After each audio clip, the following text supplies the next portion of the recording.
अस्सलाम वालेकुम एवरीवन। आज 21 अप्रैल 2026 है। इसका मतलब ये हुआ कि अमेरिका और ईरान के दरमियान जंग बंदी की जिस मुद्दत का तयन हुआ था उसका ख़ात्मा बहुत ही ज़्यादा करीब है। अमेरिका के वक्त के मुताबिक बुध को 7 बजे शाम ये मुद्दत ख़त्म हो रही है। पाकिस्तानी वक्त के मुताबिक जुमेरात की सुबह 5 बजे और ईरानी वक्त के मुताबिक जुमेरात की सुबह 3:30 बजे सीज़ फायर की मुद्दत ख़त्म हो जाएगी। अगर ये मुद्दत बग़ैर किसी बातचीत के ख़त्म होती है तो फिर क्या होगा और इस वक्त क्या हो रहा है, आएँ एक नज़र देखते हैं। सबसे पहली बात तो ये है कि आज पाकिस्तानी हुकाम ने पहली मरतबा बैनुल अक़वामी मीडिया से गुफ्तगू करते हुए अब से कुछ देर कबल ये बताया है कि ईरान की तरफ से मुज़ाकरात के सेकेंड राउंड के लिए आने का अभी तक मस्बत जवाब नहीं आया है। ये बहुत रेयर बात है क्योंकि अब से पहले पाकिस्तानी हुकाम ने इन मामलात पर मुकम्मल खामोशी ही रखी है और वो दरून खाना ही काम करते रहे हैं। दूसरी तरफ ये कि फ़ील्ड मार्शल आसिम मुनीर ने जो अमरीकी प्रेसिडेंट से दरख्वास्त की थी कि वो बहरी नाकाबंदी उठा लें ईरान की ताकि मुज़ाकरात आगे बढ़ सकें, अमरीका के सदर ने उस पर मस्बत जवाब नहीं दिया। तो इस वक्त दोनों ममालिक एक सख्त हार्ड लाइन पोजीशन लेकर बैठे हुए हैं, जो एक अच्छी खबर नहीं है।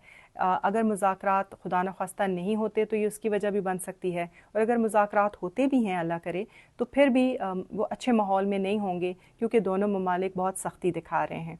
बहरहाल अभी एक दिन बाकी है और कल दोनों ममालिक एक साथ बैठ भी सकते हैं। अगर जंगबंदी की मुद्दत में तोसी नहीं होती तो फिर क्या होगा, इस मामले में भी दोनों ममालिक अपना अपना नुक्ता नज़र बता चुके हैं। मसलन अमरीकी सदर ने अपने ट्रूथ सोशल पर जो पोस्ट की है उसके मुताबिक उन्होंने जून 2025 में जो B-2 बॉम्बर्स के ज़रिए ईरान की जौहरी तनसीबात पर हमला किया था उसको दोबारा बहुत ही उसके बारे में ब्रैग किया है, शेखी बिगारी है, और उन्होंने कहा है कि हमने ज़बरदस्त काम किया था और नीज़ तो नाबूद और तबाह बर्बाद कर दिया था ईरान के उस प्रोग्राम को, और उनका यूरेनियम जो है वो अब इतना नीचे दब चुका हुआ है मलबे के कि वो निकाल ही नहीं सकते, वगैरह वगैरह। और उन्होंने ये भी कहा कि ईरान एक दिन के अंदर डील साइन करेगा अमेरिका के साथ, और अगर ऐसा नहीं होता और मुज़ाकरात पे नहीं बैठते तो दुनिया एक बहुत बड़ी बम्बारमेंट देखेगी, ईरान के तमाम पुल टूट जाएंगे, तनसीबात तबाह हो जाएंगी, इंफ्रास्ट्रक्चर तबाह हो जाएगा, वगैरह वगैरह। दूसरी तरफ जो ईरानी स्पीकर हैं या उनकी जो पॉलिटिकल लीडर हैं बाकिर गालिबाफ, उन्होंने भी अब ट्वीट के ज़रिए ये कहा कि ईरान के पास बहुत सारे कार्ड्स हैं जो उन्होंने अभी तक बाहर नहीं निकाले। अगर जंग होती है तो हम पूरी तरह हर जहारियत का जवाब देने के लिए तैयार हैं और अपने कार्ड्स दिखाएंगे। तो दोनों ममालिक एक तरह से ये बता रहे हैं कि वो जंग नहीं चाहते, वो कोई सफारती हल चाहते हैं, लेकिन अगर जंग इम्पोज होती है और जंग करनी पड़ती है तो दोनों ममालिक तैयार हैं।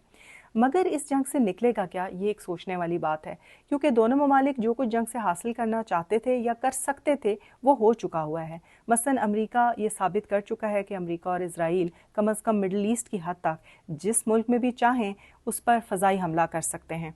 ज़मीनी हमला वो नहीं कर पाए, लेकिन फ़ज़ाई हमला वो ईरान पर भी उन्होंने किया। उन्होंने ईरान की फ़ज़ाइया तबाह कर दी, ईरान की जो बहरिया है वो तकरीबन 90% से ज़्यादा तबाह कर दी है। तो ये वो कर सकते थे, उन्होंने अपनी अस्करी जो ताकत है, मसल है, वो दिखाया। दूसरी तरफ ईरान ने एंड्योरेंस दिखाई, बर्दाश्त किया। कमज़ोर मुल्क के पास यही होता है कि वो अपने आप को सलामत रखे और ज़्यादा से ज़्यादा लंबा मुकाबला करे, तो फिर वो हारता नहीं है। अगर वो हारा नहीं है तो यही उसकी फ़तह होती है। और ईरान ने ये भी साबित किया इस जंग के दौरान कि सफारती तौर पर और सियासी तौर पर आज वो पहले से ज़्यादा मुस्तहकम है और उसकी बरतरी है। ख़ास तौर पे स्ट्रेट ऑफ हॉर्मुज़ को देख लें। स्ट्रेट ऑफ हॉर्मुज़ या आबनाए हॉर्मुज़ वो जगह है जो पिछले कई सालों से, दहाइयों से स्टूडेंट्स को, जैसे हमारे मुल्क में होता है मैट्रिक और एफएससी होती है, बाहर के मुल्कों में ओ लेवल्स, ए लेवल्स होता है, उन स्टूडेंट्स को पढ़ाया जाता है कि वो दुनिया के चंद चोक पॉइंट्स जिन्हें बंद कर देने से जो दुनिया भर की मईशत जो है वो उसकी नाकाबंदी हो सकती है, उनमें से एक स्ट्रेट ऑफ हॉर्मुज़ है। ज़ाहिर है ईरान में आज तक जो भी हुक्मरान आए होंगे उन्हें ये मालूम था कि ये लेवरेज वो इस्तेमाल कर सकते हैं, इसे आजमा सकते हैं, लेकिन उनकी कैलकुलेशन में यही आया होगा कि इसको बंद करने के नुकसानात ज़्यादा हैं और फ़वाइद कम।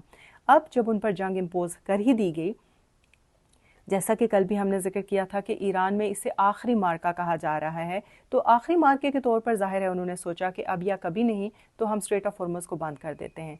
ये बात जो कल तक महज एक थियरी थी, आज दुनिया ने इसको अमली तौर पर होते हुए देख लिया, और वाकई जो दुनिया भर की माशी सांस की नाली है उस पर कब्ज़ा हो गया ईरान का, जो एक बहुत खौफनाक सूरत हाल थी।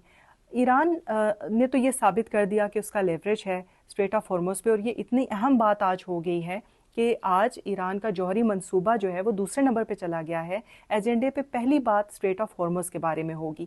لیکن امریکہ جو یہ سوچ رہا ہے کہ ایران کی بحری ناکہ بندی کر کے وہ ایران کی معیشت کو مزید اسٹرینگل کرے گا، تو بات یہ ہے کہ ایران کی معیشت پہلے ہی بہت زیادہ دباؤ میں ہے، وہ 47 سال سے معاشی ناکہ بندی کا پہلے ہی شکار ہیں، وہ خود انحصاری پر مجبور کیے گئے ہیں اور بہت ساری چیزیں ملک کے اندر بنا رہے ہیں۔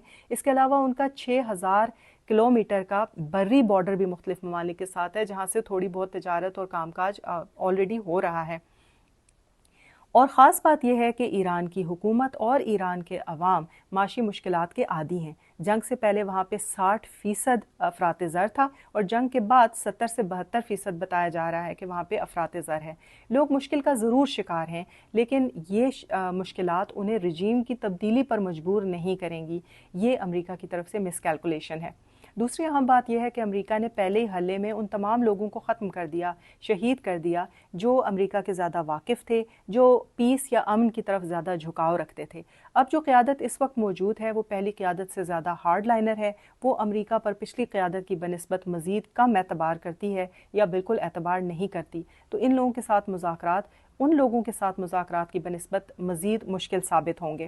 ایک اور بات جو انٹرنیشنل میڈیا میں بہت گردش کر رہی ہے اور میں چاہوں گی کہ اس کو ضرور ہم ایڈریس کر لیں، وہ یہ ہے کہ وہ امپریشن دینے کی کوشش کر رہے ہیں کہ شاید جو اسلامک ریولوشنری گارڈز ہیں اور جو پولیٹیکل قیادت ہے ایران کی، ان میں کوئی بڑی دراڑ موجود ہے۔ تو ایسا ہمیں دکھائی نہیں دیتا۔ اس کی کوئی وجہ نہیں ہے۔ وہ جو توجیہ لا رہے ہیں کہ اسٹریٹ آف ہارمز کو سیاسی قیادت نے کھولا لیکن عسکری قیادت نے دوبارہ بند کر دیا، تو ایسا نہیں ہے۔ سب کو ہی معلوم ہے کہ وہ اس گمان پر کھولی گئی تھی اسٹریٹ آف ہارمز پاکستان کے کہنے پر، کہ ان کا خیال تھا کہ خود بخود امریکہ بھی بحری ناکہ بندی کو بند کر دے گا۔ جب دیکھا کہ صورتحال ایسی نہیں ہے تو انہوں نے اسٹریٹ آف ہارمز کو دوبارہ بند کر دیا۔ امریکہ نے ایک موقع کھویا ہے ایسکلیشن لیڈر سے نیچے اترنے کا۔ یہ موقع ایران نے ان کو دیا تھا، انہوں نے ایک سٹیپ نیچے اترے، جواب میں امریکہ سے یہ توقع تھی کہ وہ بھی ایک سٹیپ نیچے اترے گا، لیکن امریکہ نے یہ موقع کھو دیا اور اب دونوں ممالک دوبارہ ایسکلیشن لیڈر پہ اوپر چڑھ رہے ہیں، یا دوبارہ سے جو دونوں ممالک کے درمیان میں حالات ہیں وہ کشیدہ ہو رہے ہیں۔ اب انشاءاللہ ہم توقع یہی کرتے ہیں کہ ابھی کل کا دن باقی ہے۔ جو بات ہو رہی تھی کہ جے ڈی وینس آئیں گے، وہ مختلف بار بار نیا ٹائم دیا جا رہا ہے۔ آج بھی وقت بتایا گیا تھا کہ صبح کے وقت، کہ آج منگل کی شام تک کسی وقت وہ چلیں گے پاکستان کے لیے، لیکن اب سے گھنٹہ بھر پہلے یہی معلوم ہوا تھا کہ وہ موجود ہیں وائٹ ہاؤس میں، اور ابھی تک انہوں نے وائٹ ہاؤس نہیں چھوڑا اور پاکستان کی طرف گامزن نہیں ہوئے۔ یہ ساری صورتحال حوصلہ افزا نہیں ہے، تاہم کل کا دن ابھی باقی ہے اور یہی امید کی جاتی ہے کہ دونوں ممالک بیٹھ جائیں گے۔ جو امریکی صدر یہ کہہ رہے ہیں کہ تمام معاملات حل ہونے والے ہیں اور ایک ہی دن میں ڈیل ہو جائے گی، یہ ان کی سادگی کہی جا سکتی ہے، کیونکہ ایسا نہیں ہو سکتا۔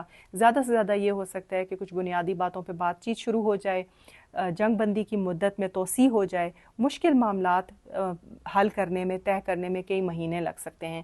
یہ ضرور ہو سکتا ہے کہ ایک فریم ورک ڈیل ہو جائے اور بنیادی باتیں آپس میں طے ہو جائیں۔ ایک بات آپ ذہن میں ضرور رکھیے گا کہ ایران کے لیے ایک بری ڈیل کی بنسبت ایک تباہ کن جنگ زیادہ بہتر ہوگی۔ وہ اسے آپٹ کریں گے، اسے چوز کریں گے، بری ڈیل کو چوز نہیں کریں گے۔ آپ کی ان سب باتوں کے بارے میں کیا رائے ہے، ضرور آگاہ کیجیے گا۔ شکریہ۔